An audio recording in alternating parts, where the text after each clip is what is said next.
अगर आपने कंसीव कर लिया है यानी कि अगर आप प्रेग्नेंट है तो क्या आप सेक्स कर सकते हैं? देखिए, ये एक बहुत कॉमन सवाल है जो काफी सारी फीमेल्स के मन में आता है, लेकिन ये क्वेश्चन कुछ ऐसा होता है कि हम डॉक्टर से खुलकर इस बारे में बात नहीं कर पाते हैं।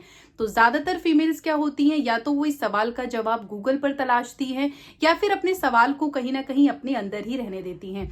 आज इस वीडियो में हम बात करेंगे कि क्या प्रेगनेंसी में या फिर कंसीव होने के बाद हम लोग सेक्स कर सकते हैं, अगर कर सकते हैं तो किस कंडीशन में कर सकते हैं और क्या आपको सावधानियां बरतनी चाहिए। देखिए, सबसे पहला सवाल है, क्या प्रेगनेंसी में सेक्स कर सकते हैं? जी हाँ, प्रेगनेंसी में आप सेक्स कर सकते हैं। बच्चे को इस चीज से कोई नुकसान नहीं होता है। आपका जो बेबी होता है वो सिर्फ आपके यूट्रस में नहीं होता है, बच्चा एक पानी की थैली में होता है जिसको एमनियोटिक फ्लूइड बोलते हैं। तो बच्चा पूरी तरह से सेफ रहता है।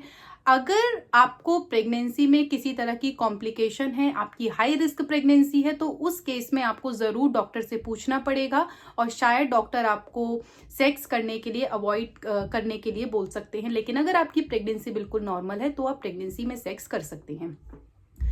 किन लोगों को सेक्स करने से दिक्कत हो सकती है और इसके लॉन्ग टर्म में क्या परिणाम हो सकते हैं? देखिए, ये एक बहुत ही भारी भरकम सवाल होता है। इससे किसी तरह के कोई कॉम्प्लिकेशंस नहीं होते हैं, लॉन्ग टर्म कॉम्प्लिकेशंस कुछ नहीं होते हैं। प्रेगनेंसी में जो फर्स्ट ट्रिमेस्टर होता है उसमें फीमेल ज्यादातर अपने जो प्रेगनेंसी के जो सिम्टम्स होते हैं, जैसे उल्टियां होना, जी मचलाना, पेट में कई बार फीमेल्स को दर्द हो सकता है, हल्की फुल्की ब्लीडिंग होती है, इन सब चीजों से महिला इतना जूझ रही होती है कि वो सेक्स की तरफ बहुत इंटरेस्टेड नहीं होती है। लेकिन जब सेकेंड ट्रिमेस्टर शुरू होता है उस टाइम पे जो हमारी लोअर बॉडी होती है, वजाइना का जो पार्ट होता है, वहां पर ब्लड फ्लो बहुत ज्यादा बढ़ जाता है। हमारी प्रेगनेंसी स्टेबल हो चुकी होती है, फीमेल भी बहुत कंफर्टेबल रहती है, तो इस टाइम पे ज्यादा अर्ज होती है सेक्स करने की, और इस समय पे अगर सेक्स किया जाए तो वो पूरी तरह से सेफ रहता है। अगर हम थर्ड ट्रिमेस्टर की बात करें तो थर्ड ट्रिमेस्टर में महिला का वेट बढ़ जाता है, बेबी का वेट बढ़ जाता है, अनकंफर्टेबल फीमेल हो जाती है, चलने में, उठने में, बैठने में दिक्कत होती है। तो इस टाइम पे आपका मन भी नहीं करेगा, और अगर आप अवॉइड करें तो वो ज्यादा आपके लिए बेटर रहेगा।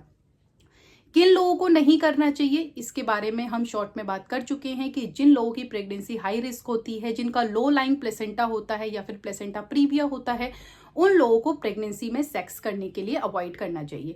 अगर आपके इससे जुड़े हुए कुछ और भी सवाल हैं तो आप कमेंट्स बॉक्स में पूछ सकते हैं या फिर आप अपने डॉक्टर से भी पूछ सकते हैं। अभी वो जमाना नहीं है कि लोग आपको जज करेंगे, या फिर आपके आसपास जो स्टाफ रहता है, यानी कि डॉक्टर का जो स्टाफ रहता है या फिर खुद डॉक्टर भी हैं, कोई जज नहीं करता है, बल्कि आपको अपने सवाल खुलकर डॉक्टर के सामने रखने चाहिए। ये वीडियो आपको कैसी लगी मुझे कमेंट्स बॉक्स में जरूर बताइएगा। इससे जुड़े किसी और टॉपिक पर अगर आप वीडियो चाहते हैं तो वो भी जरूर बताइएगा। चैनल अगर सब्सक्राइब नहीं किया तो सब्सक्राइब कर लीजिए। थैंक यू, नमस्कार।